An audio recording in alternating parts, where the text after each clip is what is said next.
Hello विद्यार्थियों। हाँ तो बच्चों, कल के जो वीडियो था उसमें मैंने आपको मानव पाचन तंत्र के बारे में समझाया था। मानव पाचन तंत्र की संरचना का आपको नामांकित चित्र भी मैंने आपको उसमें बताया था और डायग्राम के थ्रू यानी कि चित्र के द्वारा आपको मानव पाचन तंत्र में भाग लेने वाले विभिन्न अंगों के बारे में आपको समझाया था। तो आज हम देखते हैं कि कल जो उस वीडियो में मैंने आपको बताया था कि सबसे पहले जो पाचन तंत्र की जो संरचना में भाग लेने वाले अंग हैं उसमें सबसे पहला अंग कौन सा था? मुख। सबसे पहला जो पाचन क्रिया में भाग लेने वाला अंग था वो कौन सा था? मुख। और मुख की संरचना में मैंने आपको बताया था और उस वीडियो में मैंने आपको कहा था कि मुख के अंदर पाए जाने वाले जो जबड़े होते हैं, आपके मुंह के अंदर कितने जबड़े हैं? दो जबड़े हैं, ऊपरी जबड़ा और निचला जबड़ा। और इन जबड़ों के अंदर क्या उपस्थित होते हैं? दांत उपस्थित होते हैं। तो दांतों के बारे में मैंने वहां पर ज्यादा डिटेल से आपको नहीं बताया था, इसलिए आपके मुंह के अंदर कौन कौन से दांत होते हैं, ये दांत क्या काम करते हैं और ये दांत कितने कितने होते हैं, उनके बारे में आपको यहाँ पर बताने जा रहा हूँ। तो पाचन क्रिया में दांतों का एक महत्वपूर्ण भूमिका होती है और वो दांत अपनी क्या क्या भूमिका निभाते हैं और उसके लिए आपके मुंह के अंदर कौन कौन से प्रकार के दांत पाए जाते हैं, ये सारी चीजें इस वीडियो में हम चेक करने वाले हैं। और इसी वीडियो में हम देखेंगे कि पाचन क्रिया में जो अंग भाग ले रहे हैं उनके साथ साथ कुछ पाचक ग्रंथियां भी आपके शरीर में उपस्थित होती हैं, जो पाचन क्रिया में भोजन का जो पाचन होता है उसमें अपना प्रमुख भूमिका निभाती हैं। तो सबसे पहले हम देखते हैं कि आपके मुंह के अंदर जो दांत होते हैं वो दांत कैसे होते हैं, यानी कि मनुष्य जो होता है वो कैसा दंती होता है। मनुष्य जो होता है वो गर्द दंती होता है, गर्द दंती। तो यहां पर मैं एक शब्द लिख रहा हूं, गर्द दंती। गर्द दंती किसको बोलोगे? आपके जो दोनों जबड़े हैं उन मुंह के अंदर उपस्थित दोनों जबड़ों में कितने कितने दांत हैं? 16 दांत हैं। कितने कितने दांत उपस्थित है बच्चों? 16 दांत उपस्थित हैं। ये जो 16 दांत हैं ये जबड़ों में पाए जाने वाले एक सांचे में स्थित होते हैं। तो हम यहां पर लिखेंगे हमारे मुंह में, चलो एक बार में लिख देता हूं इस पूरी हेडिंग को मैं। देखो, मनुष्य को गर्ददंती एवं द्विबार दंती प्राणी कहा जाता है। द्विबार दंती। तो ये गर्ददंती और द्विबार दंती क्या होता है, इस चीज को हम यहां पर समझते हैं। तो स्टार्ट करते हैं। हमारे मुख में उपस्थित ऊपरी व निचले जबड़े में,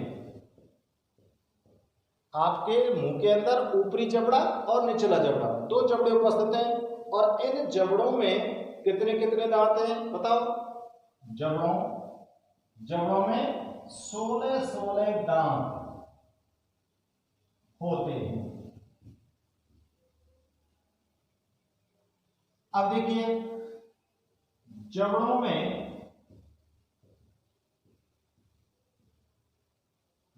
के अंदर जो ये दांत उपस्थित होते हैं, जबड़ों में उपस्थित सभी दांत, जबड़ों के अंदर उपस्थित सभी दांत एक सांचे में स्थित होते हैं। सांचे में स्थित होते हैं, उस सांचे को क्या बोलते हैं बताओ बच्चों? मसूड़ा। इस सांचे को क्या बोला जाएगा? मसूड़ा। जब कोई दांत उखड़ जाता है तो आपके मुंह के अंदर गड्ढा हो जाता है ना, मसूड़े में मसूड़ा कहते हैं। इस सांचे को क्या बोलोगे? मसूड़ा कहते हैं। ठीक है ना? तो बताओ इस मसूड़े में एक गड्ढा सा हो गया ना, और उस गड्ढे के अंदर ही क्या था, दांत था। गड्ढे के अंदर ही दांत था। तो आगे क्या नोट कर, गड्ढे के अंदर अगर दांत है तो गड्ढा से क्या कह सके, गर्त, और दांत से क्या कह सके, दंती। तो गड्ढे में स्थित दांत यानी कि आपके दांत मसूड़ा का जो गड्ढा सा होता है, जो गर्त होता है, उसके अंदर स्थित होता है, इसलिए आपको क्या बोला जाता है, गर्त दंती। ठीक है। मसूड़ों तथा दांतों की इस स्थिति को गर्त दंती कहते हैं। समझ में आ रहा है गर्त दंती क्या कहेंगे? मसूड़े में जो गड्ढा है, उस गड्ढे के अंदर जो दांत स्थित होता है, इसीलिए आप लोगों को यानी कि मनुष्य को गर्त दंती कहते हैं। अब बात करते हैं किसकी, द्वैवार दंती की। किसकी बात करते हैं, द्वैवार दंती की। अब देखो,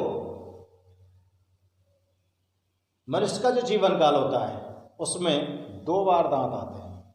कितनी बार दांत आते हैं? 2 बार। एक बार दांत आते हैं बचपन में, जिनके दूध के दांत क्या है तब, और वे दूध के दांत सभी बच्चों के उखड़ जाते हैं। ठीक है। इन दूध के दांत जो उखड़ जाते हैं, इसलिए इनको अस्थायी दांत भी कह सकते हैं। और इन दांतों के उखड़ने के बाद जो दूसरे वाले दांत आते हैं वो स्थायी दांत होते हैं, वो नहीं उखड़ते हैं। अगर वो स्थायी दांत उखड़ गए तो उसके बाद नया दांत नहीं आता है। आगे बात समझ में? तो दूध के दांत जो अस्थायी दांत है, उनके उखड़ने के बाद जो नए दांत आते हैं उनको क्या बोलते हैं, स्थायी दांत, जो जीवन भर आपके मुंह में रहते हैं और आपको भोजन करने में सहायता करते हैं। तो बताओ, आपके जीवन काल में कितनी बार दांत आए? हमारे जीवन काल में कितनी बार दांत आए? 2 बार। तो हम कैसे लिख सकते हैं? मनुष्य के जीवन काल में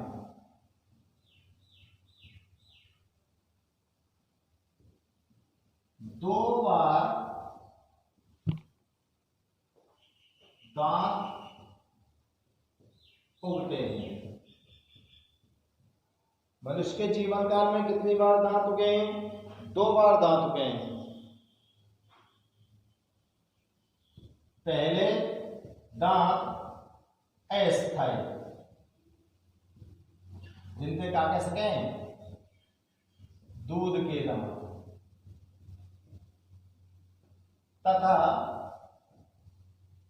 इनके बाद स्थायी दांत आते हैं। इनके बाद कैसे दांत आ जाते हैं? स्थायी दांत, जिनके छाछ के दांत के हैं।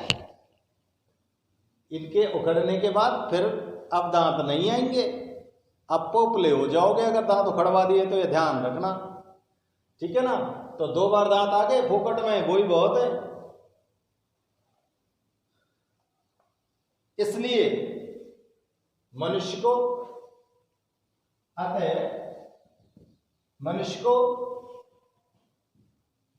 क्या कहा जाएगा? द्वैवार दंती कहा जाता है। मनुष्य को क्या कहा जाता है? द्वैवार दंती। ठीक है। अब देखो, आपके मुंह के अंदर कितने दांत हैं या कितने प्रकार के हैं? हमारे, अब यहां पर मैं लिख देता हूं दांत के प्रकार, नई हेडिंग डाल दी है मैंने। ठीक है ना? फिर आगे लिख रहा हूं, हमारे मुंह में कितने प्रकार के दांत हैं? 4 प्रकार के। 4 प्रकार के दांत पाए जाते हैं। आपके मुंह में कितने प्रकार के दांत पाए जाते हैं? 4 प्रकार के। कल भी मैंने बता दिया था, मुंह की संरचना में उनके नाम तो मैंने लिख दिए थे, ठीक है ना, लेकिन काम नहीं लिखे थे। जिसमें पहला दांत कौन सा है? कृंतक। पहला दांत कौन सा है? कृंतक। कल मैंने बताया था ना, कृंतक, रदनक, अग्र चवर्णक और चवर्णक, 4 प्रकार के दांत होते हैं। तो कृंतक दांत कहां पर होते हैं? ये मुंह में सबसे आगे होते हैं।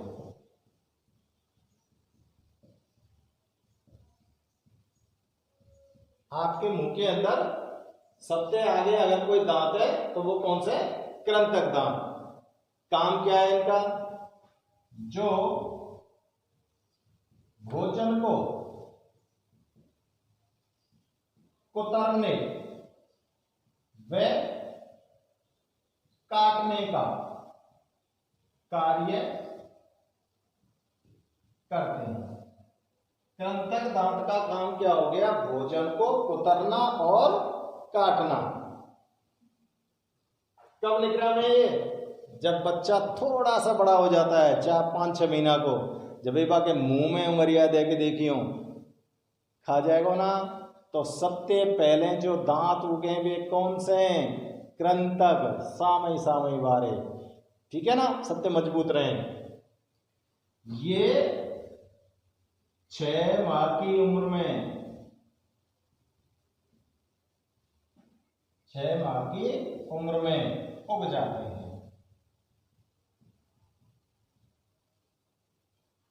जब बच्चा 6 महीने का होता है ना, तभी ये दांत उगाते हैं। दूसरे प्रकार के रत्न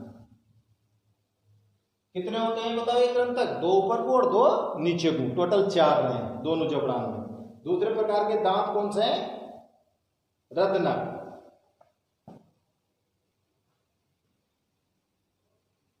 ये दांत भोजन को, रत्नक का मतलब कीला, क्या करते हैं? भोजन को चीरने फाड़ने का कार्य करते हैं। यानी कि मांसाहारी जंतुओं में रत्नक दांत बहुत विकसित होते हैं। जैसे शेर के देखोगे ना, 2 दांत अलग से निकले हुए, वो रत्नक होते हैं। उसी से वो शिकार को पकड़ता है और वो शिकार को चीरने फाड़ने का काम करता है। बहुत ही मजबूत दांत होते हैं ये दांत भोजन को चीरने फाड़ने का कार्य करते हैं। इसके साथ साथ ये कब उगते हैं? ये दांत 16 से 20 माह की जब उम्र हो जाती है, 16 से 20 माह की उम्र में निकलते हैं। 16 से 20 माह की उम्र में निकलते हैं, ठीक है ना। कितने होते हैं बताओ? 2 तो ऊपर के जबड़ा में और 2 निचले जबड़ा में। ये प्रत्येक जबड़े में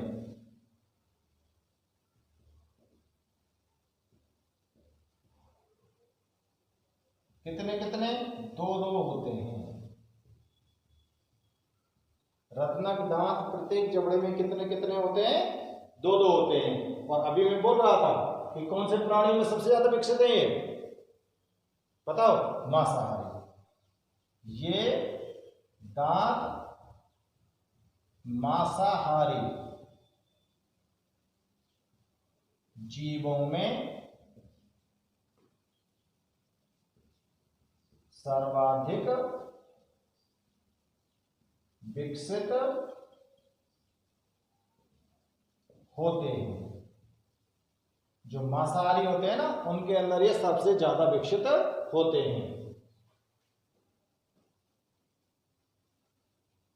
तीसरे प्रकार के दांत अग्र चवर्ण। तीसरे प्रकार के दांत कौन से? अग्र चवर्ण। ये क्या करते हैं? ये भोजन को चबाने में सहायता करते हैं। ये क्या करते हैं? चवर्णक के हिसाब से पता चल रहा है। ये दांत भोजन को चबाने में सहायता करते हैं। अग्र चवर्णक जो होते हैं वो दांत क्या करते हैं? भोजन को चबाने में सहायता करते हैं। अब बताओ, आपके जो जबड़े हैं उन जबड़ों के अंदर चवर्णक दांत कितने कितने बताओ? चवर्णक दांत यानी कि आगे की दाढ़ क्या बताओ? 4 4, यानी कि 2 इत की बगल को, 2 इत की बगल को ऊपर के जबड़े में, और निचले बार जबड़े में 2 इत को और 2 इत को, यानी कि 4 तो ऊपर के जबड़ा में गई और 4 नीचे के जबड़ा में गई। ये प्रत्येक जबड़े में 4 4 होते हैं। प्रत्येक जबड़े में कितने बताओ? 4 4। कब उगेंगे बताओ? ये बालक कितने बड़ा हो जाना चाहिए? ये दांत भाई भोजन ठीक से कब करने लगता है? ये दांत 10 से 11 कब खाना खाने लगता है बताओ? ठीक ढंग से। ये दांत 10 से 11 वर्ष की उम्र में विकसित होते हैं। मतलब पूरी तरह से विकसित हो जाएंगे 10-11 साल की उम्र में। ये दांत 10-11 साल की उम्र जब बच्चे की हो जाएगी तो पूरी तरह से आपकी जो अगली वाली दाढ़ है अगर चवर्णक है वो पूरी तरह से कंप्लीट विकसित हो जाएंगे। चौथे नंबर की कौन से बताओ? चवर्णक। इनके कई बार पश्च चवर्णक भी कहते हैं, पीछे की दाढ़। इनके कई बार हम पश्च चवर्णक भी कह देते हैं। अब ये भी किस काम को करेंगे? ये दांत भोजन को चबाने में करते हैं। भोजन को चबाने में सहायक हैं। चवर्णक दांत भी भोजन को चबाने में सहायक हैं, ठीक है ना। प्रत्येक जबड़े में कितने कितने होंगी? ये जो दाढ़ है ये कितने कितने के? 6 6। प्रत्येक जबड़े में ये दांत 6 6 होते हैं। ऊपर के में 6 और नीचे के में 6, यानी कि पीछे को रदनक के पीछे 2 अगली दाढ़न के पीछे जो लाइन लग रही है दांतन की वे चवर्णक है। अच्छा, ये कब उग गया हमें बालक में? दाढ़ अग्र चवर्णक बाद में उगता है, पहले कौन सा उगता है? चवर्णक उगता है। तो चवर्णक जो दांत होंगे वे कब निकलेंगे? पहली बार कब निकलते हैं? 12 से 15 माह की उम्र में। ये दांत प्रथमतः 12 से 15 माह की उम्र में निकलते हैं। तो देखो बच्चों, आपने देखे कि आपके मुंह के अंदर जो दांतों की स्थिति होती है वो किस प्रकार से होती है, ठीक है। आपने मतलब देखा कि मनुष्य जो होता है वो गर्ददंती होता है और द्विवारदंती होता है। गर्ददंती का मतलब क्या होता है? गर्ददंती को मतलब सीधो सीधो अर्थ है कि गड्ढे में दांत। गर्द का मतलब गड्ढा और दंत का मतलब दांत। अब गड्ढा कहाँ होगा मुंह में? कि जब कोई दांत उखड़ जाए तो हमने देखे होगा कि आपको दांत एक सांचे में फिट है, बाजू पे गड्ढा से निकले ना, इतने के बड़ो गड्ढा निकलेगो जितने बड़ो दांत है। तो एक सांचो होए, जैसे बस सांचे में फिट हुए वो दांत। तो वो सांचा जो होता है उसको क्या बोलते हो आप? मसूड़ा। ठीक है ना। अब मसूड़े में कौन बैठे? दांत। तो दांतन की और मसूड़े की जो ये स्थिति होती है, दांतों की और मसूड़े की जो ये स्थिति होती है, इसको हम क्या बोलते हैं? गर्भदंती बोलते हैं। अब द्विबार दंती को क्या मतलब है? द्विबार दंती को मतलब है कि मनुष्य का जो जीवन काल होता है उसमें कितनी बार दांत आते हैं? 2 बार दांत आते हैं। कौन कौन से दांत आएंगे बताओ बेटा? एक बार अस्थायी दांत, जिनके दूध के दांत कहेंगे। फिर इसके बाद ये जब उखड़ जाएंगे तो कौन से दांत आएंगे? स्थायी दांत आएंगे। ठीक है ना। तो मनुष्य के जीवन काल में 2 बार दांत आते हैं, इसलिए इसको द्विबार दंती कहा जाता है। इसके बाद हमने देखा कि हमारे मुंह के अंदर कितने प्रकार के दांत पाए जाते हैं? 4 प्रकार के। 4 प्रकार के दांत। पहला कृंतक, रत्नक, अग्रचौर्णक और चौर्णक। कृंतक जो दांत होते हैं वो आपके मुंह में सबसे आगे उपस्थित होते हैं और इनका काम क्या होता है? भोजन को कुतरने और काटने का होता है। 6 महीने की उम्र में ये बच्चे के अंदर उग जाते हैं।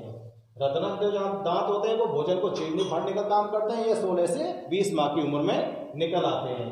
रत्नक दांत मांसाहारी प्राणियों में सबसे ज्यादा डेवलप विकसित होते हैं। अग्रचौर्णक जो दांत है ये भोजन को चबाने में सहायता करते हैं और प्रत्येक जबड़े में इनकी संख्या कितनी कितनी होती है? 4 होती है। और 10 से 11 साल की जो उम्र होती है बच्चे की, उस उम्र में अग्रचौर्णक दांत पूरी तरह से विकसित हो जाते हैं। इसके बाद चौथा वाला दांत है कि जो भोजन को चबाने में सहायता करते हैं और प्रत्येक जबड़े में चौर्णक दांत की जो संख्या होती है वो कितनी होती है? 6 होती है। यानी कि टोटल ये कितने हो गए? 12 दांत हो गए। और ये पहली बार बच्चे में कब निकलने स्टार्ट होते हैं? 12 से 15 महीने की उम्र में। तो ये आपके दांतों के बारे में हो गए। जो पाचन क्रिया में ये दांत आपके मुंह के अंदर भोजन को पीसने का, चबाने का काम करते हैं। और उसके बाद जो भोजन के बड़े बड़े टुकड़े आप जो मुंह के अंदर लेते हो वो सब पिस जाते हैं, छोटे छोटे टुकड़ों में बदल जाते हैं। उसके बाद आप भोजन को लुगदी बनाकर, कायम बनाकर निगलने का काम करते हैं। तो ठीक से इसको नोट कीजिए, ध्यान देकर फटाफट से। हाँ तो विद्यार्थियों, पाचन तंत्र की क्रियाविधि में मैंने अभी आपको बताया था कि मनुष्य के मुंह के अंदर पाए जाने वाले विभिन्न प्रकार के दांतों के बारे में। गर्भदंती क्या होता है? द्विबार दंती क्या होता है? और इससे पहले मैंने आपको मानव पाचन तंत्र की क्रियाविधि बताई थी, मानव पाचन तंत्र में भाग लेने वाले अंग बताए थे। और अब हम देखते हैं कि मनुष्य में जो पाचन क्रिया होती है उस पाचन क्रिया में जो प्रमुख पाचक ग्रंथियां पाई जाती हैं। क्योंकि पाचन क्रिया की जब हमने परिभाषा लिखी थी तो उस टाइम पर हमने बताया था आपको कि हमारे शरीर में जो पाचन की क्रिया होती है उसमें पाचक ग्रंथियां और पाचन क्रिया में भाग लेने वाले अंग एक समन्वय के साथ सामंजस्य बैठाकर काम करते हैं। यानी कि एक सामंजस्य होता है इन सभी अंगों के अंदर और उस सामंजस्य के तहत ये अपना कार्य करते हैं और तब जाके आपके भोजन का पाचन होता है। तो उस सामंजस्य के तहत कार्य करने वाले पाचन अंग तो आपने देखे।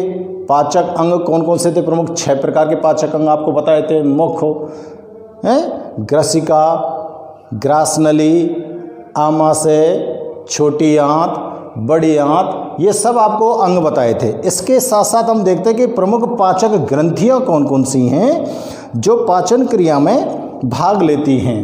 तो हमारी जो पाचन क्रिया है, पाचन क्रिया में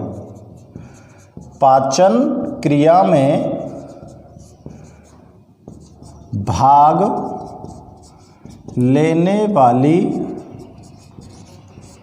पाचन क्रिया में भाग लेने वाली प्रमुख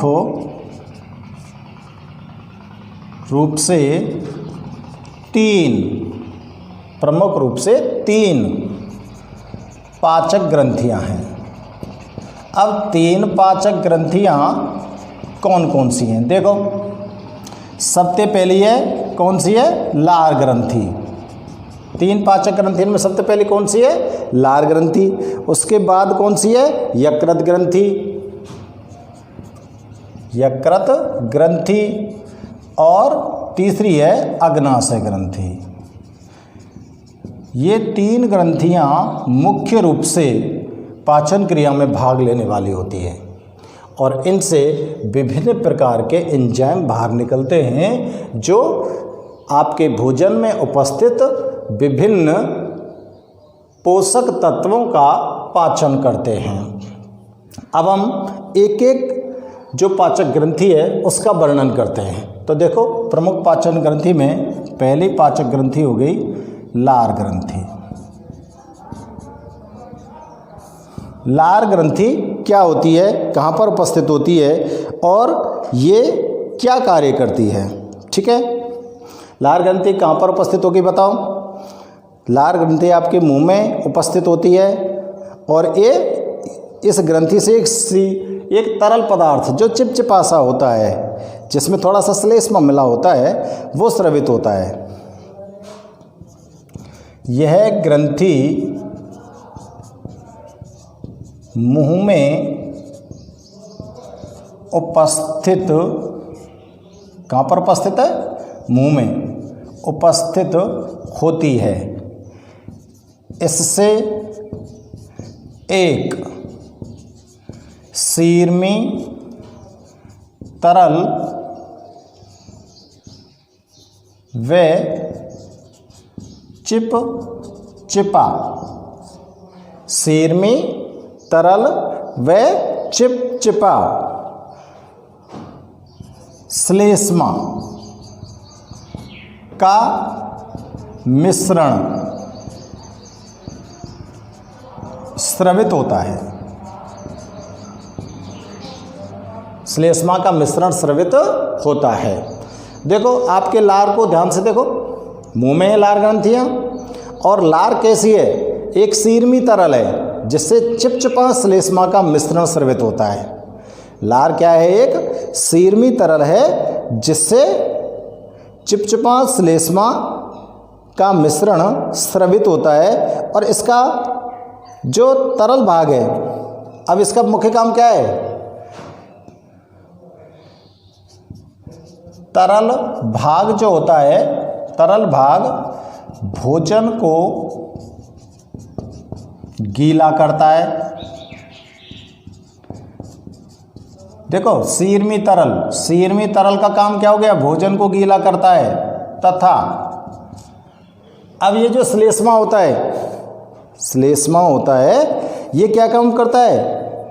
श्लेष्मा, चिपचिपा श्लेष्मा लुब्रिकेंट की तरह, यानी कि एक तरह से जैसा ऑयल होती है ना, हर चीज को नम बनाए रखती है, हर चीज को चिकना बनाए रखती है, तथा श्लेष्मा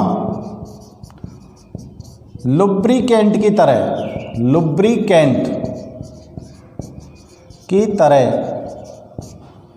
कार्य करता है। लुब्रिकेंट की तरह कार्य करती है।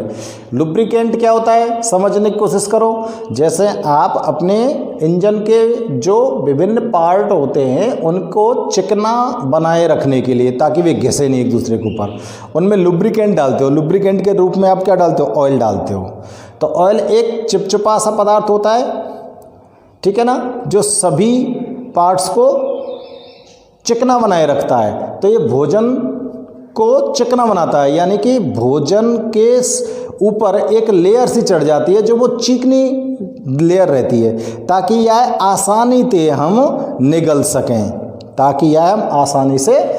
सकें। तो ये श्लेष्मा जो लुब्रिकेंट की तरह कार्य करता है, ये लुब्रिकेंट जो होता है भोजन को निगलने में मदद करता है। आगे बात समझ में। इसके बाद देखते हैं, आपकी जो लार होती है उस लार में क्या पाया जाता है? लार में कौन सा एंजाइम उपस्थित होता है? मैंने बताया था आपको, लार में एमाइलेज एंजाइम होता है। लार में एमाइलेज एंजाइम होता है। लार में उपस्थित एमाइलेज एंजाइम भोजन की स्टार्च का पाचन, भोजन की जो स्टार्च होती है उसका पाचन कहाँ पर शुरू कर देता है? कहाँ पर है लार? मुख में ही शुरू कर देता है। यानी कि भोजन का पाचन तो कहाँ पर शुरू हो गया, आपके मुंह के अंदर ही, किसके द्वारा, एमाइलेज एंजाइम के द्वारा। ठीक है ना। अब भोजन चिकना हो गया, घुलनशील हो गया और उसको आसानी से निगला जा सकता है। इसके बाद चिकने घुलनशील भोजन की कायम बन जाएगी, जाते काकेंगे लुगदी, कायम को आसानी से निगला जा सकता है। तो ये लार का काम हो गया आपके अंदर। बताओ लार कहाँ है, मुंह में। लार कैसी है, लार एक सीरमी तरल है। लार एक कैसा तरल है, सीरमी तरल है और चिपचिपा श्लेष्मा का मिश्रण है। सीरमी तरल और चिपचिपे श्लेष्मा का एक मिश्रण होता है क्या, आपकी लार। अब लार का जो ये तरल सीरमी भाग होता है ये तो करता है भोजन को गीला। देखो दोनों पदार्थ हैं, एक तो तरल भाग है और एक चिपचिपा श्लेष्मा है। तरल भाग तो भोजन को गीला कर रहा है और ये जो चिपचिपा श्लेष्मा है ये भोजन में लुब्रिकेंट की तरह काम करता है। ठीक है ना, उसको चिकना बना के रखता है ताकि बाकी कायम बन जाए और कायम बन के बाद आसानी से हम निगल सकें। लार में कौन सा एंजाइम उपस्थित है, एमाइलेज। कौन सा एंजाइम उपस्थित है, एमाइलेज, जिसको टाइलिन भी बोला जा सकता है। और एमाइलेज एंजाइम जो होता है वो भोजन की स्टार्च को किस में कन्वर्ट करता है, बताओ। भोजन के अंदर जो स्टार्च है उसको एमाइलेज एंजाइम बदल देता है, किसमें, माल्टोज में। ये स्टार्च तो एक क्या होती है, कार्बोहाइड्रेट होती है और माल्टोज क्या होती है, एक शर्करा होती है, यानी कि शुगर होती है। तो स्टार्च को किस में बदला इसने, माल्टोज में बदल दिया और यहाँ पर भोजन का पाचन शुरू हो गया। कहाँ पर, आपके मुंह के अंदर। और यहाँ मुंह के अंदर, तभी तो कहते हैं ना भोजन को हमको चबा चबा के खाना चाहिए। तो भोजन को क्यों चबा के खाना चाहिए, क्योंकि भोजन का पाचन तो आपके मुंह में शुरू हो गया था। और ये भी कहा जाता है कि जिस तरह से आपके मुंह के अंदर 32 दांत होते हैं, ठीक उसी प्रकार से आप लोगों को अपना जो भोजन है उसे एक भोजन के निवाले को कम से कम 32 बार चबाना चाहिए। तो इस बात को हम ध्यान में रखते हैं, जब पूरी तरह से भोजन को चबा लेते हैं तो इसका मतलब उसके अंदर ठीक से हम लार का मिश्रण कर देते हैं और उसमें से उपस्थित सारी वसा का पाचन हो जाता है।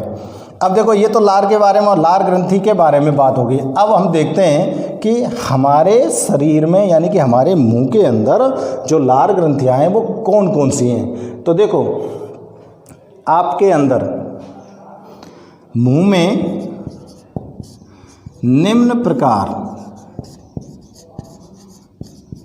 की लार ग्रंथियां पाई जाती हैं। आपके मुंह के अंदर कौन कौन सी लार ग्रंथियां पाई जाती हैं, देखते हैं हम। सबसे पहले 3 प्रकार की लार ग्रंथियां होती हैं आपके मुंह के अंदर। कितने प्रकार की, 3 प्रकार की। सबसे पहले देखते हैं हम कर्ण पूर्व ग्रंथि। यूं लिख सकें हम यह कर्ण पूर्व लार ग्रंथि, यानी कि कानंते पहले जो ग्रंथि हैं वे कर्ण पूर्व कहलाती हैं। कानंते पहले कहाँ आएंगे, हमारे गाल आएंगे। तो ये लार ग्रंथि कहाँ होनी चाहिए, कहाँ होनी चाहिए बताओ, हमारे गालों में पाई जाती हैं।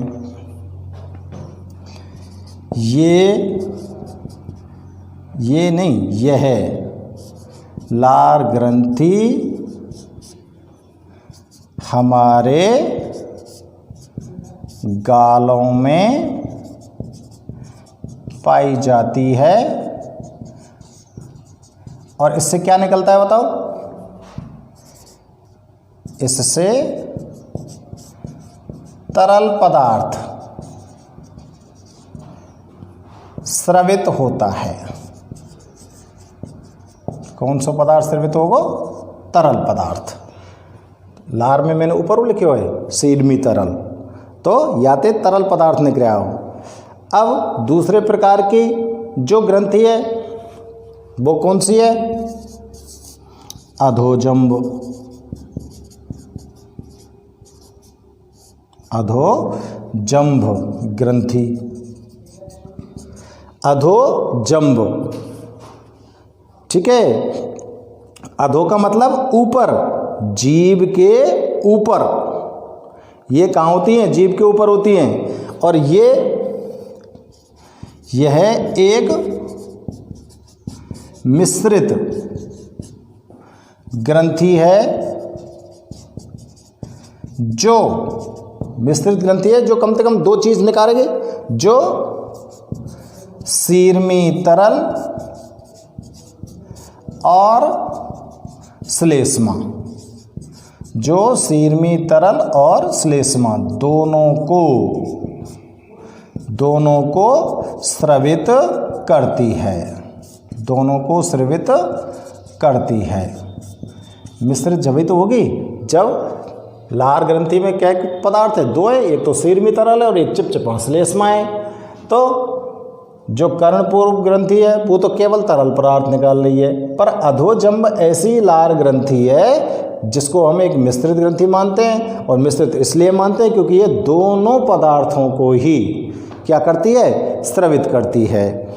अब देखते हैं हम तीसरे प्रकार की ग्रंथि। तीसरे प्रकार की जो ग्रंथि है उसका नाम है अधोजिह्वा।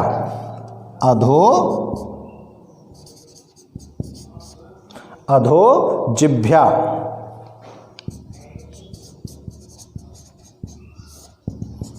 ये जो अधोजिह्वा होती है ये जीभ के नीचे पाई जाती है।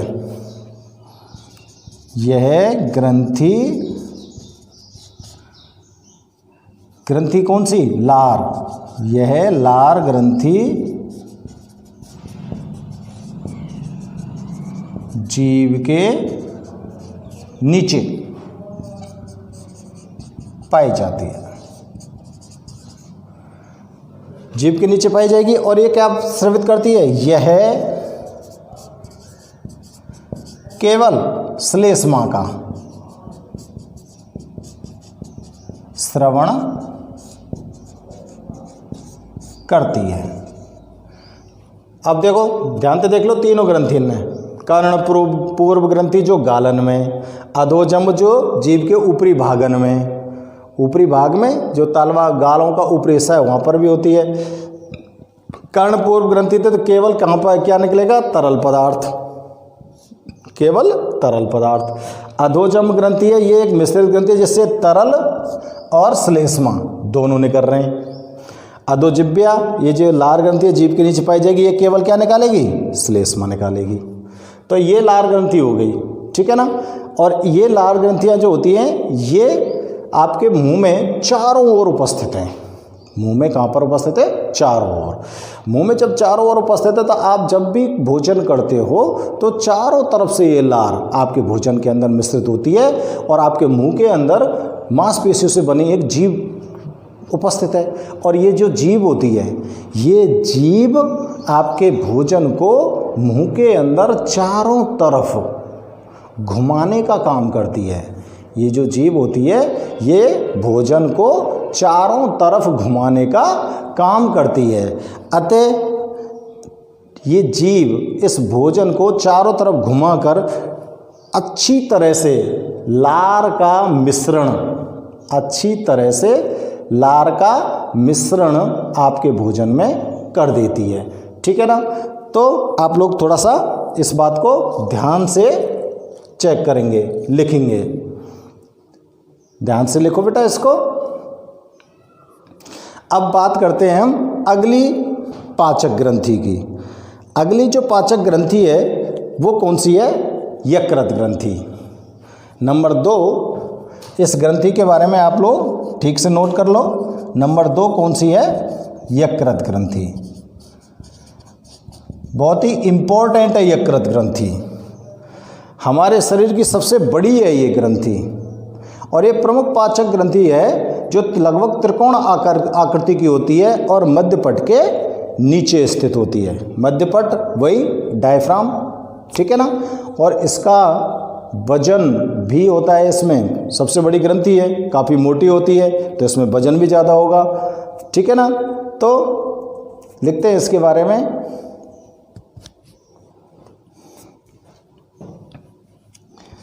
यह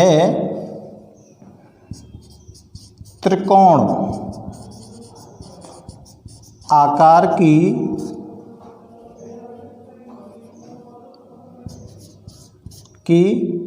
सबसे महत्वपूर्ण पाचक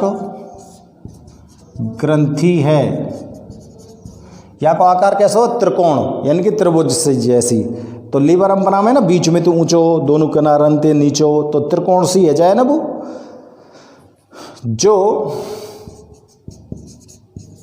मध्य पट के नीचे, कहाँ पर, मध्य पट के नीचे स्थित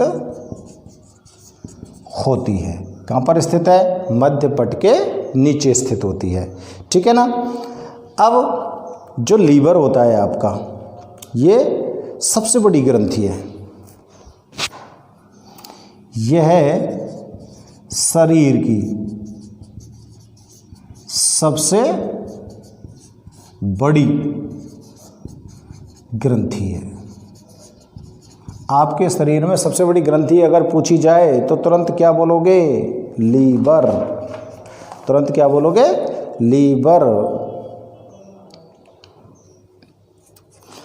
और इसका अधिकांश वजन दाईं ओर होता है।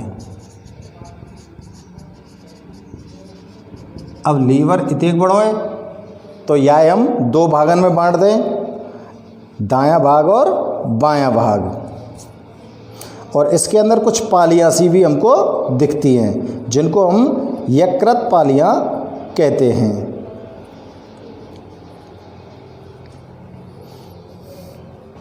तो यहाँ लिखेंगे यकृत को दाएं व बाएं भागों में, दाएं व बाएं भागों में बांटा गया है। इसमें दो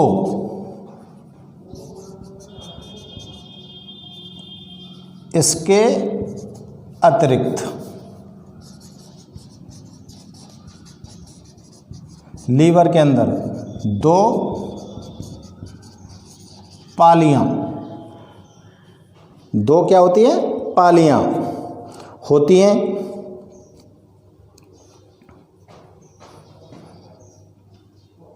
दो पालियां होती हैं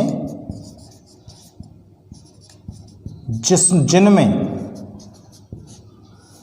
असंख्य, यानी कि लाखों, लगभग 1 लाख असंख्य कार्यात्मक, कार्य करने वाली दृष्टि से कार्यात्मक यकृत पालिकाएं उपस्थित होती हैं। इसके अंदर असंख्य, यानी कि लाखों कार्यात्मक कुछ यकृत पालिकाएं होती हैं, वो पाई जाती हैं। अब देखिए, यकृत मुख्य रूप से किसका निर्माण करता है? इसमें पित्त लवण का निर्माण होता है, क्योंकि यकृत में क्या पाया जाता है? पित्ताशय। और पित्ताशय से किसका निर्माण होता है? पित्त लवण का। तो इसमें किसका निर्माण हो गया? पित्त लवण का, ठीक है ना। यकृत पित्त लवण का निर्माण करता है, जो पित्त वाहिनी द्वारा कहां पर एकत्रित कर लिया जाएगा? पित्ताशय में। पित्ताशय में एकत्रित किया जाता है। यकृत ने किसका निर्माण किया है? पित्त लवण का। और पित्त लवण का निर्माण किया है पूरे यकृत ने। उसके अंदर से पित्त वाहिनियाँ निकलेंगी और वो पित्त वाहिनियाँ इस पित्त को कहाँ पर इकट्ठा कर देंगे? पित्ताशय के अंदर। ठीक है ना। अब पित्ताशय के अंदर ये पित्त इकट्ठा हो गया।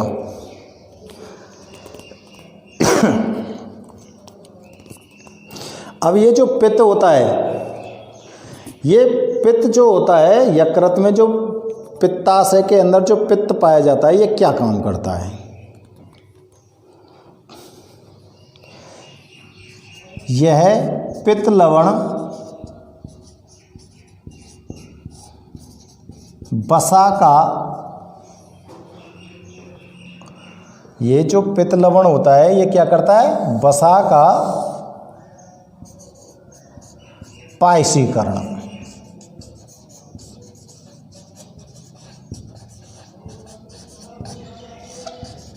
यानी कि वसा का जो पाचन होता है वो बड़ा जटिल होता है। क्यों होता है वसा का पाचन जटिल? क्योंकि वसा जो होती है ना, आपके भोजन के अंदर सबसे ज़्यादा मात्रा में उपस्थित होती है। और भोजन के अंदर सबसे अधिक मात्रा में, जैसे आलू के अंदर सबसे ज़्यादा है, चावल के अंदर सबसे ज़्यादा है, आप जो खाना खाते हो, रोटी जो खाते हो, उसके अंदर भी कार्बोहाइड्रेट के साथ साथ वसा भी बहुत प्रचुर मात्रा में उपस्थित होती है। तो इस वसा का पाचन करना बड़ा जटिल इसलिए है क्योंकि वसा बड़ी बड़ी गोलिकाओं के रूप में उपस्थित होती है। तो इसकी बड़ी बड़ी जो गोलिकाएँ, जैसे मैं मान लूँ अगर इतनी बड़ी गोलिका है, ये वसा की गोलिका है, तो इस पर का पाचन करने के लिए जब एंजाइम इस पर अटैक करेगा चारों तरफ से, इस पर एंजाइम चारों तरफ से जब अटैक करेगा तो इसके कुछ भाग तक ही, यहाँ तक ही पहुँच पाएगा। यानी कि ये वाला भाग ही एंजाइम से प्रभावित हो पाएगा। अब ये बीच वाला भाग बच गया तो पूरी वसा का पाचन थोड़ी हुआ है, पूरी वसा का पाचन नहीं हुआ तो ये आपके शरीर को नुकसान करेगी। इसलिए इस पूरी वसा का पाचन होना जरूरी होता है। तो पित्त लवण क्या करेगा? ये जो पित्त लवण होता है, इन वसा की जो बड़ी बड़ी गोलिकाएं हैं, इन बड़ी बड़ी गोलिकाओं को छोटी छोटी गोलिकाओं में, जैसे इतनी बड़ी, इतनी बड़ी, इतनी बड़ी, इतनी बड़ी, इतनी बड़ी बड़ी गोलिकाओं में बदल देता है। तो बड़ी बड़ी गोलिकाएं छोटी छोटी गोलिकाओं में बदल गई। इसको क्या बोलते हैं? वसा का पायसीकरण। अभी छोटी छोटी गोलिकाओं में जैसे ही एंजाइम अटैक करेगा तो पूरी पूरी जो वसा है उसका पाचन हो जाएगा। अब यहाँ पर वसा का पाचन आराम से हो सकता है। तो वसा का पाचन करने वाला एंजाइम कौन सा होता है बताओ? वसा का पाचन करने वाला एंजाइम कौन सा होता है? लाइपेज। कौन सा होता है? लाइपेज। ठीक है, तो नोट करो बेटा इसको। यकृत के बारे में नोट करिए। यकृत के बारे में मैंने आपको पूरा बताया। त्रिकोणाकार की सबसे महत्वपूर्ण पाचक ग्रंथि होती है, मध्यपट के नीचे स्थित होती है और शरीर की सबसे बड़ी ग्रंथि है। यकृत के बारे में प्रमुख जो तथ्य हैं जो आपको ध्यान में रखने हैं वो क्या है? यकृत के बारे में क्या ध्यान रखना है? आपके शरीर की सबसे बड़ी ग्रंथि कौन सी है? यकृत ग्रंथि है। बड़ी महत्वपूर्ण पाचक ग्रंथि है, डायफ्राम के यानी कि मध्यपट के नीचे स्थित होती है। ये लगभग इस तरह से त्रिकोण आकार में स्थित होती है। आपने आमाशय के ऊपर देखा होगा, तो आमाशय के ऊपर मैंने इस तरह से बनाया था इसको, त्रिकोण आकार में। ठीक है ना, त्रिकोण आकार की होती है। इसका अधिकांश वजन किस तरफ होता है? दाईं ओर। अधिकांश वजन किस तरफ होता है? देखो बाईं ओर तो क्या होता है? बाईं ओर तो जे आकार में आपका आमाशय स्थित है और दाईं ओर आपका लीवर स्थित होता है। आगे बात समझ में? तो दाईं ओर इसका ज़्यादा वजन स्थित होता है। थोड़ा बहुत वजन इसका आमाशय के ऊपर बाईं ओर भी रहता है। इसको दाएं और बाएं दो भागों में बांट सकते हैं। इसके अतिरिक्त इसमें दो पालियां भी होती हैं और इन दोनों पालियों में असंख्य कार्यात्मक यकृत पालिकाएं उपस्थित होती हैं। यकृत की जो दो पाली हैं उनमें असंख्य यकृत पालिकाएं उपस्थित होती हैं और इन यकृत पालिकाओं से ही पित्त लवण का निर्माण होता है। और पित्त लवण का जो निर्माण होता है वो पित्त वाहिनियों के द्वारा कहाँ पर भंडारित कर दिया जाता है? कहाँ पर एकत्रित कर दिया जाता है? पित्ताशय के अंदर। जब पित्ताशय में एकत्रित हो जाएगा तो इस पित्त लवण का मुख्य रूप से क्या काम हो गया आपके पाचन में, ये भी जानना जरूरी होता है। तो पित्त लवण जो होता है वो वसा का पायसीकरण करने में सबसे महत्वपूर्ण भूमिका निभाता है। आगे बात समझ में, जब तक ये वसा की बड़ी बड़ी गोलिकाओं को नहीं तोड़ेगा तब तक भोजन का पाचन नहीं होगा। तो कई बार आप लोगों ने देखा होगा कि लीवर के अंदर यानी कि यकृत के अंदर कोई समस्या आ जाती है तो आपका खाना नहीं पचता है और आपका पेट मोटा होता चला जाता है, ठीक है ना। तो यकृत की कार्य कुशलता अगर घट जाती है तो आपके शरीर का वजन बढ़ना स्टार्ट हो जाता है, क्योंकि अतिरिक्त जो वसा होती है जिसका पाचन नहीं होता वो आपकी त्वचा के नीचे जमा होती चली जाती है और आपकी जो त्वचा होती है वो मोटी होती चली जाती है, जिससे आपके शरीर का वजन अनियमित रूप से बढ़ता है और हम मोटापे के शिकार हो जाते हैं। ठीक है, तो नोट करो बेटा, इसको ठीक ढंग से नोट कर लो एक बार, और नोट करने के बाद हम तीसरी पाचक ग्रंथि के बारे में बात करेंगे। और जो तीसरी पाचक ग्रंथि है वो कौन सी होगी बताओ? तीसरी प्रकार की जो पाचक ग्रंथि है वो कौन सी होगी? अग्नाशय ग्रंथि। कौन सी ग्रंथि होगी? अग्नाशय ग्रंथि। तो ठीक है, मैं इसको इरेज करता हूँ, इसको मिटा देता हूँ। आपने नोट कर लिया होगा, अगर नोट नहीं हुआ है तो आप इसका स्क्रीनशॉट भी ले सकते हैं। ले लीजिए इसका स्क्रीनशॉट, फिर मैं इसको मिटा के और तीसरी ग्रंथि के बारे में आपको समझाता हूँ। ठीक है, अब हम बात करते हैं तीसरी प्रकार की पाचक ग्रंथि अग्नाशय ग्रंथि की। तो देखो, अग्नाशय ग्रंथि जो होती है वो कहाँ पर उपस्थित है बताओ? आपका जो आमाशय था, आमाशय और छोटी आंत के बीच में एक पत्ती जैसी स्ट्रक्चर मैंने बनाई थी, संरचना मैंने बनाई थी, उसको क्या मैंने लिखा था? अग्नाशय ग्रंथि। ये जो अग्नाशय ग्रंथि होती है ये एक मिश्रित प्रकार की ग्रंथि होती है। यह एक मिश्रित प्रकार की ग्रंथि होती है जिसे अंतःस्रावी और बहिस्रावी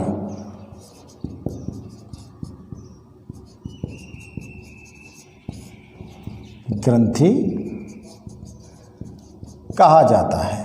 मतलब अग्नाशय ग्रंथि जो है वो अंतःस्रावी ग्रंथि भी है और बहिस्रावी ग्रंथि भी है, दोनों प्रकार की ग्रंथि माना जाता है ये। ठीक है ना। अब अंतःस्रावी के तौर पर तो ये क्या करती है? हार्मोन का स्रवण करती है, और बहिस्रावी के तौर पर ये क्या स्रवण करती है? एंजाइम्स का स्रवण करती है। अंतःस्रावी ग्रंथि क्यों कहते हैं?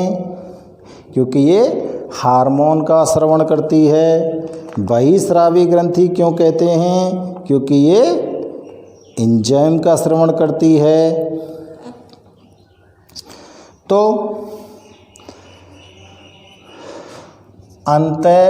अंतःस्रावी के तौर पर यह दो हार्मोन कौन कौन से? एक तो इंसुलिन और दूसरा ग्लूकागोन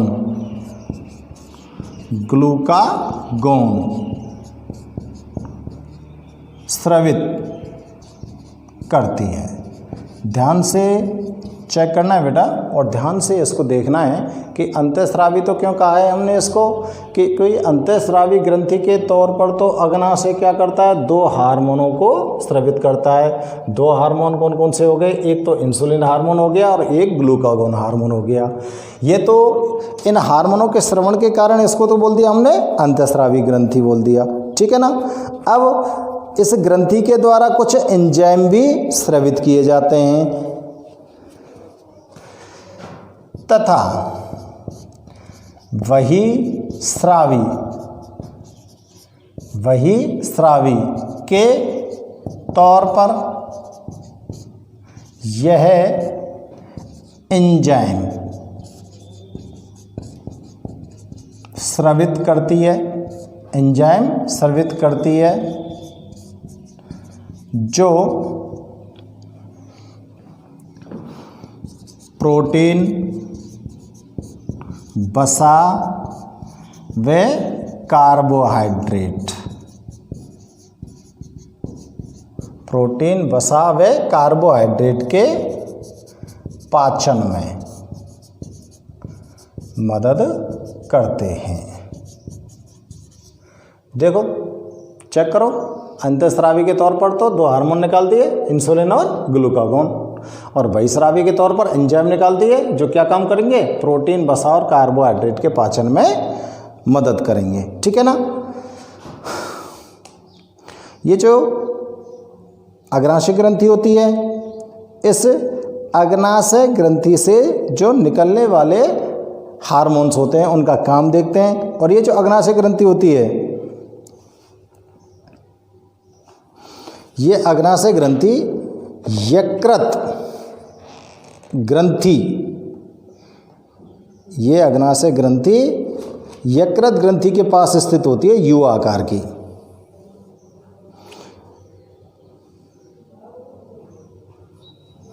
यह ग्रंथि यकृत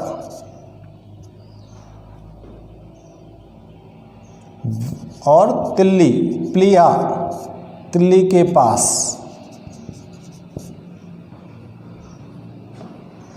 6 से 8 इंच की होती है। 8 इंच की यू आकार की। कैसे आकार की है? यू आकार की होती है। अब देखो, इंसुलिन व ग्लूकागोन, ये दोनों क्या करते हैं? ये रक्त में शर्करा के स्तर को, रक्त में जो ग्लूकोज होता है ना, उसके स्तर को नियंत्रित करते हैं। क्योंकि अगर इनकी थोड़ी बहुत कमी होगी तो आपको एक रोग हो जाएगा। कौन सा रोग हो जाएगा? इंसुलिन हार्मोन की अगर कमी आ गई तुम्हारे शरीर में तो कौन सा रोग हो जाएगा? मधुमेह। कौन सा रोग हो जाएगा? मधुमेह। और मधुमेह रोग में होता क्या है? आपके रक्त के अंदर शर्करा का स्तर बढ़ जाता है।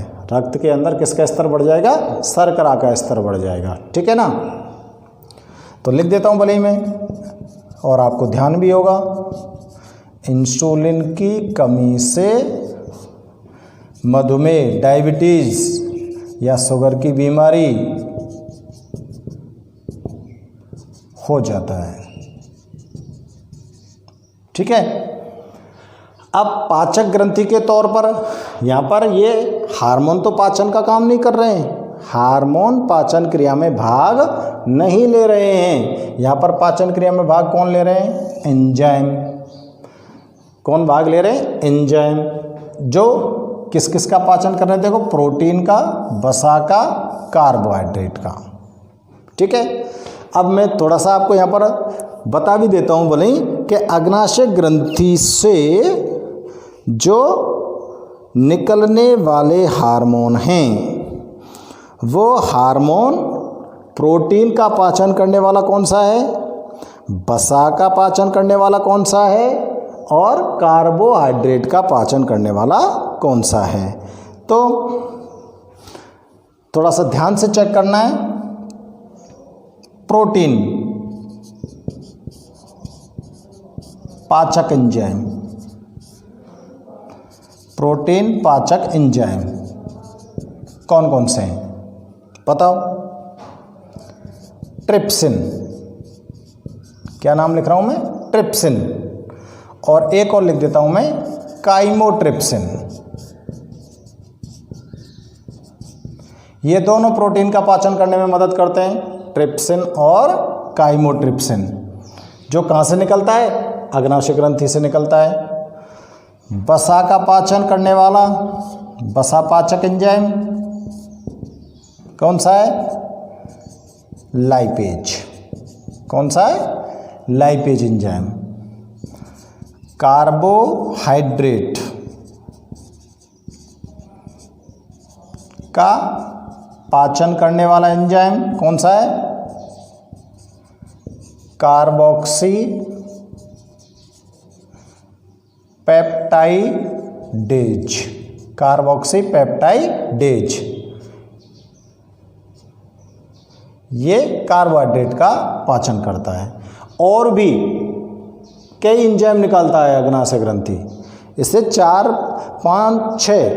5-6 प्रकार के एंजाइम निकलते हैं जो विभिन्न पदार्थों का पाचन करने में मदद करते हैं। ठीक है ना। तो ये हो गई आपकी प्रमुख पाचक ग्रंथियाँ। प्रमुख पाचक ग्रंथियाँ पहली कौन सी लिखी थी बताओ हमने? लार ग्रंथि। देखो थोड़ा सा ध्यान से देखो बेटा कि लार ग्रंथि ने किसके पाचन में महत्वपूर्ण भूमिका निभाई थी। लार से कौन सा एंजाइम निकला था? एमाइलेज। कौन सा एंजाइम निकला? एमाइलेज। एमाइलेज एंजाइम ने किसको? स्टार्च को किस में बदला? माल्टोज में। लार में जो एंजाइम था उसने स्टार्च का पाचन किया और किस में बदल दिया? माल्टोज में। इसके बाद यकृत ग्रंथि की बात की हमने। लार ग्रंथि के प्रकारों का वर्णन किया था हमने और लार ग्रंथि की प्रकृति के बारे में बताया था। लेकिन पाचन में इनकी क्या भूमिका है वो मुख्य रूप से ध्यान देख रहे हैं हम। यकृत ग्रंथि से क्या निकलता है? पित्त लवण, बाइल जूस बोलते हैं इसको हम, वाइल साल्ट। ये जो वाइल साल्ट होता है, पित्त लवण जो होता है, ये पित्त लवण क्या करता है? वसा का पायसीकरण। हाँ बेटा, वसा का पायसीकरण ध्यान है ना। पायसीकरण में क्या बोला था? यकृत से स्रवित होने वाला पित्त लवण वसा की बड़ी बड़ी गोलिकाओं को छोटी छोटी गोलिकाओं में परिवर्तित कर देता है। इस प्रक्रिया को हम वसा का पायसीकरण कहते हैं। और तीसरी थी आपकी कौन सी? अग्नाशय ग्रंथि। अग्नाशय ग्रंथि से को अंतःस्रावी और बहिस्रावी दोनों प्रकार की बोला था हमने। तो इससे निकलने वाले जो एंजाइम्स हैं वो एंजाइम्स किस किस का पाचन करते हैं? प्रोटीन का, वसा का और कार्बोहाइड्रेट का। 3 चीज़ों का पाचन करते हैं। अब देखो प्रोटीन पाचक एंजाइम, प्रोटीन वाले कौन कौन से थे बताए थे अभी मैंने? ट्रिप्सिन और काइमोट्रिप्सिन। ठीक है। वसा पाचक एंजाइम कौन कौन सा बताया था वाल? लाइपेज। और कार्बोहाइड्रेट के लिए बताया था कौन सा? Carboxy peptidase. कौन सा बताया था? Carboxy peptidase. ये इधर लिखे हुए हैं हिंदी में लिखे हुए हैं, यहाँ से ध्यान से देख लेना। तो अग्नाशय ग्रंथि के बारे में आप ठीक ढंग से इनको उतारिए, लिख लो इसको। अब लिखने के बाद मैं इन पाचक ग्रंथियों से निकलने वाले जो हार्मोन्स हैं उनके बारे में आपको बताता हूँ कि कौन सा एंजाइम पाचक ग्रंथियों से कौन सा एंजाइम किस स्थान पर स्रावित किया जाता है। ठीक है। और वो किस चीज़ के पाचन में अपनी प्रमुख भूमिका निभाता है। इसकी एक सारणी सी मैं आपको बना देता हूँ जिससे सभी पाचक एंजाइमों के बारे में आपको पता चल जाएगा कि आपके शरीर के अंदर प्रमुख पाचक एंजाइम कौन कौन से पाए जाते हैं। तो ठीक से ध्यान से देखकर इनको नोट कर लिया होगा। मैं इनको इरेज करता हूँ, मिटा देता हूँ बेटा, और उसके बाद आपको एंजाइम्स के बारे में फिर बताते हैं। तो देखो, आपके पाचन तंत्र में, हमारे शरीर में पाए जाने वाले विभिन्न पाचन अंगों द्वारा स्रावित होने वाले पाचन रस और उनके कार्य, ये मैं एक टेबल के माध्यम से आपको पूरे एंजाइम्स को लिख देता हूँ कि किस भाग से, किस अंग से, कौन सी ग्रंथि से कौन सा एंजाइम निकलता है और इस एंजाइम का कार्य क्या होता है और वो किस स्थान पर कार्य करता है। तो सबसे पहले हम बात करते हैं लार ग्रंथि की। सबसे पहले हम कौन की बात करते हैं? लार ग्रंथि की। ठीक है, तो बताओ, अभी मैंने आपको बताया था लार ग्रंथि से कौन सा एंजाइम निकलेगा, बताइए। या तो उसको टाइलिन कह दो या उसको इमाइलेज कह दो। इमाइलेज कह सकते हैं या टाइलिन एंजाइम कह सकते हैं। और इसका कार्य क्या हो गया बताओ? स्टार्च को माल्टोज में बदलना। टाइलिन एंजाइम का कार्य क्या हो गया? स्टार्च को माल्टोज में बदलना। अब बताओ, इसका कार्यस्थल लार कहाँ पर है? मुंह के अंदर। तो काम करने की जगह भी कहाँ हो गई? आपकी मुख गुहा में। समझ आ रही ना बात? ये लार का काम हो गया। ठीक, अब दूसरे नंबर पर हम बात करते हैं लार के बाद कौन सी ग्रंथि की? आमाशय।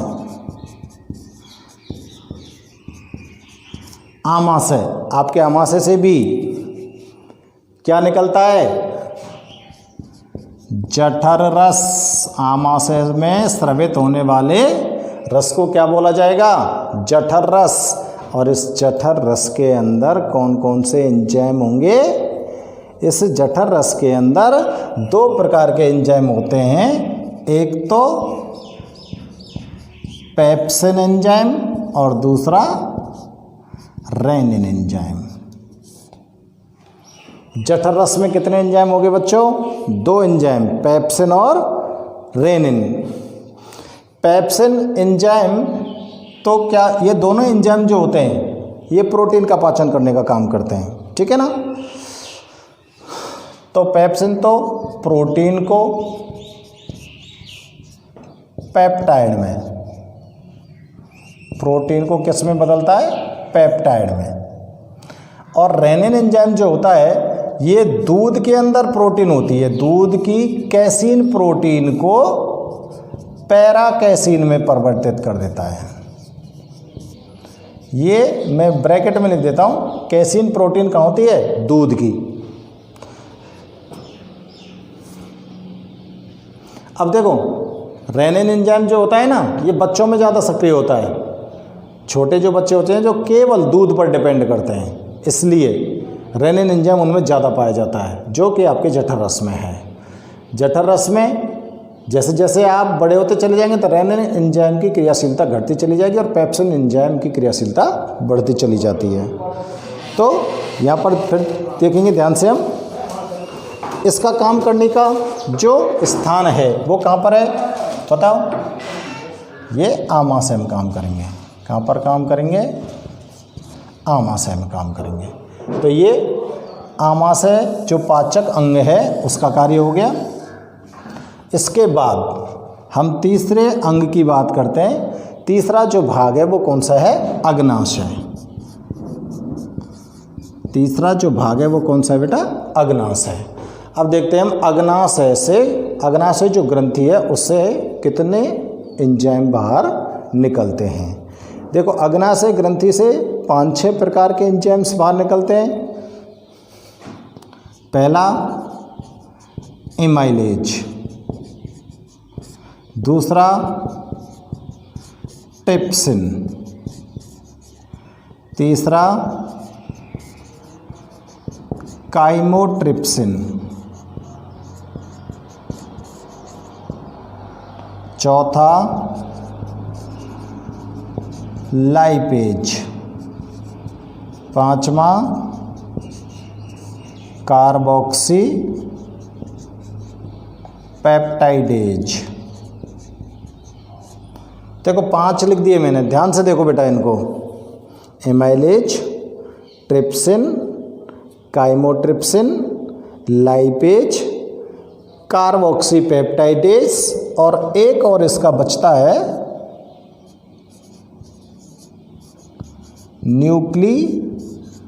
न्यूक्लिएजेज। ये 6 एंजाइम निकलते हैं किससे?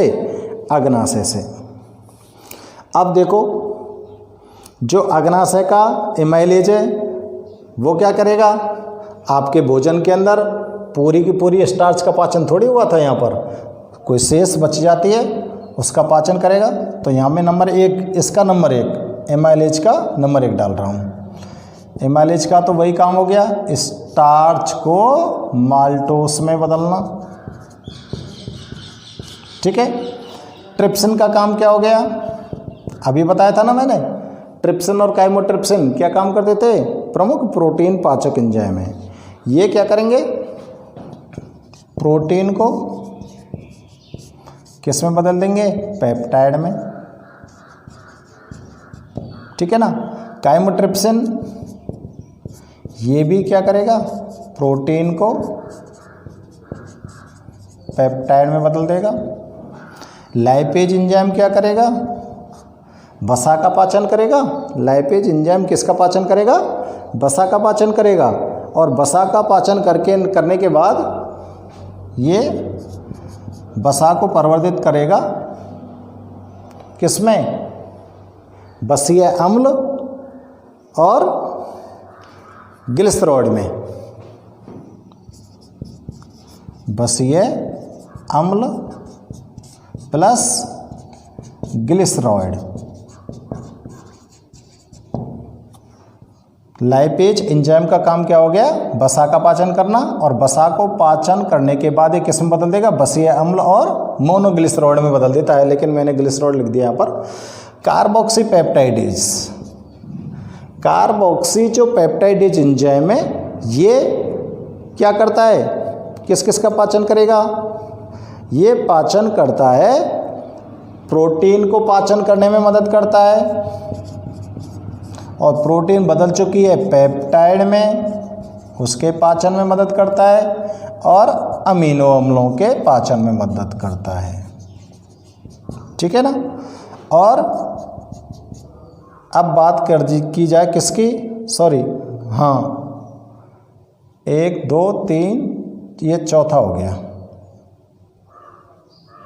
ये चौथा, और ये 5वां, और ये 6वां, ठीक है।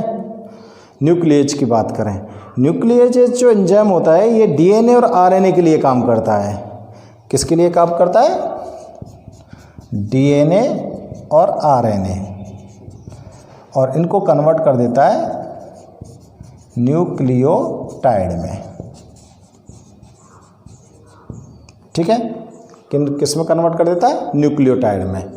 अब बताओ अग्नाशय ग्रंथि से निकलने वाले जो हार्मोन हैं उनका काम करने का जो स्थान है यानी कि कार्यस्थल है वो कहाँ पर होना चाहिए।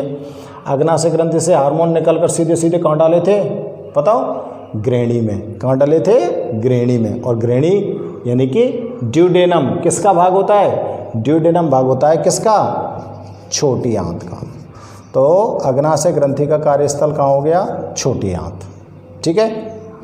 ये अग्नाशय ग्रंथि होगी भाई साहब। इसके बाद हम बात करते हैं आप जो हेल्प करने वाला है वो कौन है, छोटी आंत, आंत्र रस।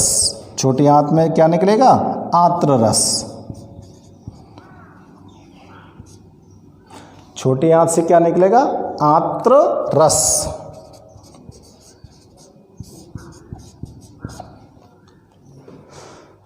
आपकी जो छोटी आंत है उसमें जो पाचक रस निकलता है उस पाचक रस को आंत्र रस बोलते हैं। और इस आंत्र रस में लगभग 7 प्रकार के एंजाइम निकलते हैं, 6-7 प्रकार के, जिनमें से मुख्य मुख्य लिख लेते हैं हम। Number 1 maltase, number 2 sucrase, maltase, sucrase, lactase, maltase, sucrase, lactase, lipase,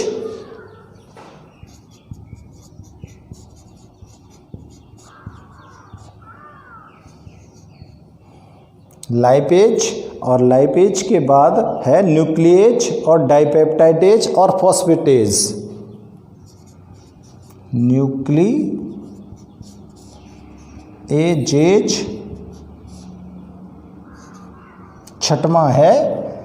छठवां है डाइपेप्टाइडेज, डाइपेप्टाइडेज, और इसमें सातवां है फॉस्फेटेज।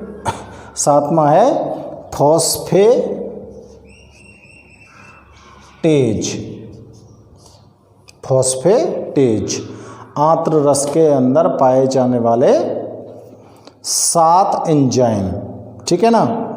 अब यहाँ पर आप लोग ध्यान रखना मुख्य एंजाइम्स के, कई तो ये तो एक जैसे हैं, maltase, sucrase, lactase, lipase, phosphatase, सब एज में लगे हुए हैं।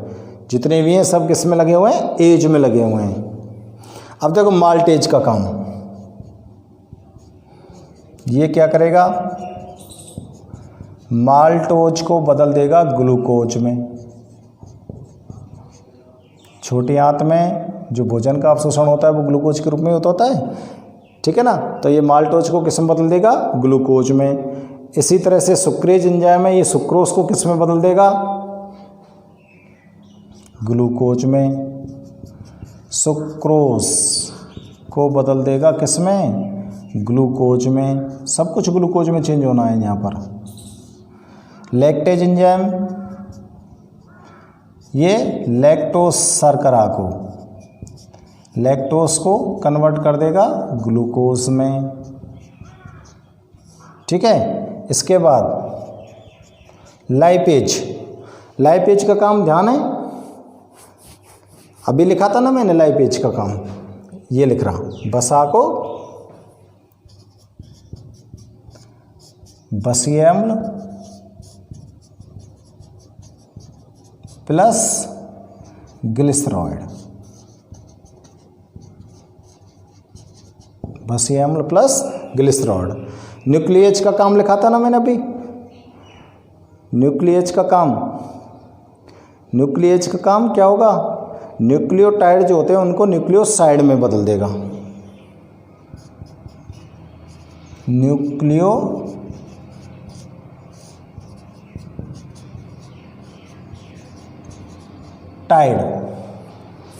क्या लिखा है मैंने? न्यूक्लियोटाइड। इसको बदल देगा किस में? न्यूक्लियोसाइड प्लस शर्करा, शर्करा और निक्रिया के समय में। अब छठवां कौन सा आएगा? डाइपेप्टाइडेज। ये जो डाइपेप्टाइडेज एंजाइम होता है ये अमीनो अम्ल को बनाने में मदद करता है। डाइपेप्टाइडेज को बदल देगा किसमें? अमीनो अम्ल में। डाइपेप्टाइडेज कहाँ बदल दिया? अमीनो अम्ल में। और अब बच गया कौन सा? सातवां, फॉस्फेटेज। ये फॉस्फेटेज ये क्या करेगा? ये भी न्यूक्लियोटाइड को बदलेगा किसमें? नाइट्रोजनी क्षार। न्यूक्लियोटाइड को किस में बदलेगा? नाइट्रोजनी क्षार। नाइट्रोजनी क्षार, सुनते भी रहना ध्यान से, नाइट्रोजनी क्षार प्लस राइबोस शर्करा में और बदलता है। किसमें? राइबोस शर्करा में, ठीक है ना। तो आंत्र रस के अंदर ये 7 प्रकार के एंजाइम है गए, सातों एंजाइम के सबके अलग अलग कार्य हो गए। अब बताओ आंत्र रस कहाँ स्रावित होगा? छोटी आंत में, इसलिए इसका कार्यस्थल भी कहाँ होना चाहिए? छोटी आंत, ठीक है ना। इसका कार्यस्थल भी कहाँ पर हो गया? छोटी आंत। तो फटाफट से नोट करिए बेटा इसको, क्योंकि मैं अब देखो एक और रह गया ना अभी, यकृत। देखो मैं यहाँ से इसको मिटा रहा हूँ, ये वाली चीज़ को मिटा रहा हूँ मैं। आप लोग ध्यान रखना, अपनी टेबल जो बनाई है आपने उस टेबल में सीधे सीधे ऐसे कैसे लिखते चलना, अपनी टेबल में सीधे सीधे इसी तरह से नोट करते चलना। और यहाँ पर ये चौथा नंबर आ गया ना, अब यहाँ पर मुझे डालना चाहिए क्या, 5 नंबर। और 5 नंबर में बात करेंगे कौन की, यकृत की, ठीक है ना। यकृत से क्या निकलेगा बताओ, पित्त लवण निकलेगा। यकृत से क्या निकले हो, पित्त लवण। और पित्त लवण क्या करेगो, वसा का पायसीकरण करेगो कि नहीं करेगो, वसा को किस में बदल देगा, वसा गोलिकाओं में, बड़ी बड़ी गोलिकाओं ने छोटी छोटी में ले आवेगो। और बताओ ये काम कहाँ करना चाहिए, पित्त लवण। पित्त लवण को कार्यस्थल कहाँ होना चाहिए भाई, पित्ता से तो पित्त लवण निकल के कहाँ डालेगो, ड्यूडेनम भाग में। और ड्यूडेनम में गिरेगो तो ड्यूडेनम किसका भाग है, छोटी आंत का। तो ये हो गए भाई साहब आपके पाचन अंगों से निकलने वाले पाचक रस और उनके कार्य स्थल।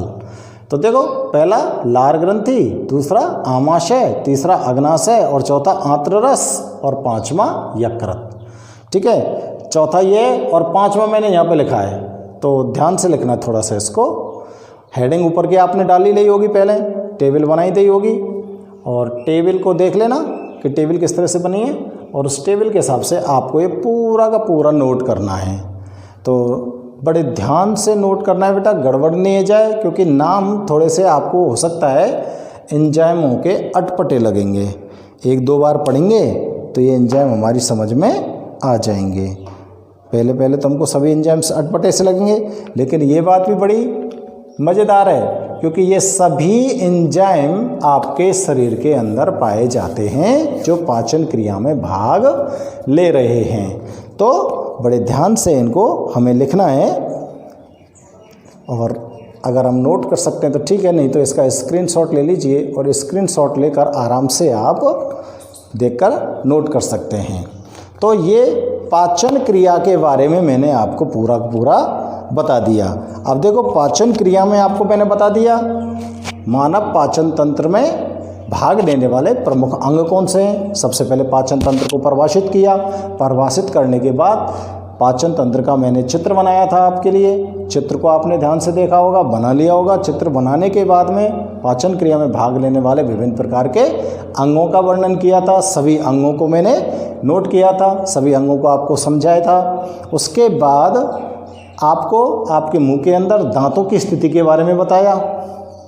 दांतों की स्थिति के बारे में बताने के बाद मैंने आपको बताया कि हमारे शरीर में प्रमुख पाचक ग्रंथियां कौन कौन सी होती हैं, और आपने सभी पाचक ग्रंथियों के बारे में लिखा। जो 3 प्रकार की पाचक ग्रंथियां थी उनके बारे में आपने समझा। और फिर उसके बाद ये जरूरी हो जाता है कि ये जो पाचक ग्रंथियां होती हैं ये हमारे शरीर में पाचन क्रिया जो होती है उस पाचन क्रिया के लिए किस प्रकार से कार्य करती हैं, और इन ग्रंथियों से निकलने वाले जो स्राव हैं, जो एंजाइम है, वो कौन कौन से हैं, और ये एंजाइम किन किन चीज़ों का पाचन करते हैं। यानी कि आपके भोजन के अंदर कौन कौन सी चीज़ें उपस्थित होती हैं, उनको पाचित करने वाले के एंजाइम कौन कौन से हैं, तो वो आपके सामने मैंने ये नोट कर दिए। अब यहाँ पर कई बार ये ध्यान रखना, कई बार पूछा जाता है, जैसे अग्नाशय ग्रंथि से निकलने वाला प्रमुख प्रोटीन पाचक एंजाइम कौन सा है, ट्रिप्सिन। ट्रिप्सिन एंजाइम का कार्य क्या है, प्रोटीन को पेप्टाइड में बदलना। यहाँ बीच में से पुटअप कर लिया जाता है, बीच में से एक एंजाइम का नाम उठा लिया, और उस एंजाइम का नाम उठाकर आपसे उसके बारे में पूछ लिया जाता है। जैसे लाइपेज एंजाइम का काम क्या क्या कार्य है, प्रश्न पूछ ले 1 नंबर में, लाइपेज एंजाइम का कार्य लिखिए। या फिर पित्त लवण का क्या कार्य है, या फिर एमाइलेज एंजाइम कहाँ पर उपस्थित होता है, ट्रिप्सिन एंजाइम कहाँ पर उपस्थित होता है, ठीक है ना। तो ये हमको इनकी उपस्थिति के बारे में भी बताती है टेबल, और किस ग्रंथि से निकलती हैं वो भी बताती है, और इनका कार्य भी हमको पता लग रहा है, और ये किस स्थान पर अपना काम करते हैं वो चीज़ भी पता लग रही है। तो इस टेबल को बड़े ध्यान से देखने के बाद आप नोट कर लेंगे, ठीक है। और अगले वीडियो में हम एक नए तंत्र का वर्णन करने वाले हैं, ठीक है। तब तक टेक केयर, बड़े ध्यान से घर पर रहिएगा और अपनी ठीक प्रकार से नोट्स बनाकर पढ़ाई करते रहिए। धन्यवाद।